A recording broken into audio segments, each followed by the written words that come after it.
Sinotruck namba UBK 881B ebadde ewenyuka obuweewo nga yeeyuna ekidyeri eremeredde omugoba waayo ng'etuuse ku lutindo n'esaabala pikipiki 2 okubadde UFE 431D ne UGA 293S saako emmotoka endala 2 okuli Fuso namba UBH 473T n'endala ey'ola Kazambi namba UAW 459C era nettirawo omwana. Omugenzi ye Isabel Onet ow'emyaka 8 ng'ono yeesimatudde ku nnyina nga bava ku kidyeri era mu kudduka okwetaasa ekimotoka gye kimusanze. Twatwadde tuva ku feri kati najja n'akuba emmotoka ezaabaddewo awo era ekyayambye kulampu ya feri ye yayimiriza emmotoka eyo naye nga naffe twabadde ku feri naffe Katonda atuttireko.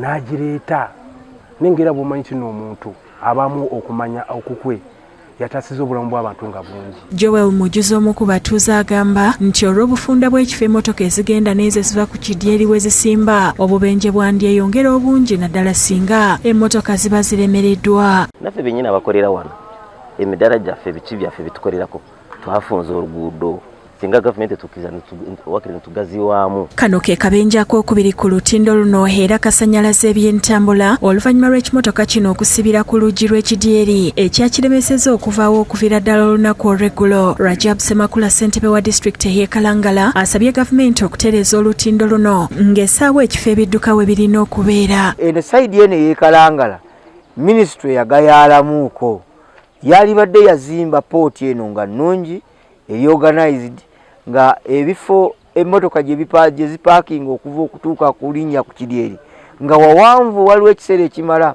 Aba Kalangala Infrastructure Services Limited abatwala eby'ebidyeri bagamba nti wadde ng'ekidyeri tekyafunye buzibu balina obulumi olw'omwana afudde. Abantu bakoseddwa naddala omwana yafudde tukiraba nti kibi nnyo era tukubiriza abagoba b'ebidduka abantu abavuga endiima ku luguudo luno nga bagoba ebidyeri beekomeko. Omwogezi wa poliisi mu bbendobendo ly'e Masaka Twaha Kasirye akakasizza akabenje kano n'ategeeza nti dereeva wa Sinotruck Abdallah Wannume ow'emyaka 28 akwatiddwa ng'alinze kutwalibwa mu kkooti. Tuvumirira ekikolwa ekya bagoba b'ebidduka okuba nti batambula mu rush hour. Naye tuli mu kunoonyereza ku nsonga eno paka tunaba tukituse ku nfeete tubeere nga tubawa ripooti ku nsonga etunywera wamu n'abafamire okuvibwako omwana omuto yafiiridde mu accident ye. Mu ngeri y'emu abatuuze ku kyalo Buggala ekisangibwa mu Kalangala Town Council baguddemu ekyekango bwe basanze munnaabwe abadde akuuma omulongooti ng'afiiridde ku mulimu. Omugenzi ye Waswa Hassan ow'emyaka 3 era Pauline Nassaazi annyonnyodde ku ngeri gye yasembyeyo okulaba omugenzi era nga bateebereza nti yandiba ng'abadde n'obuzibu.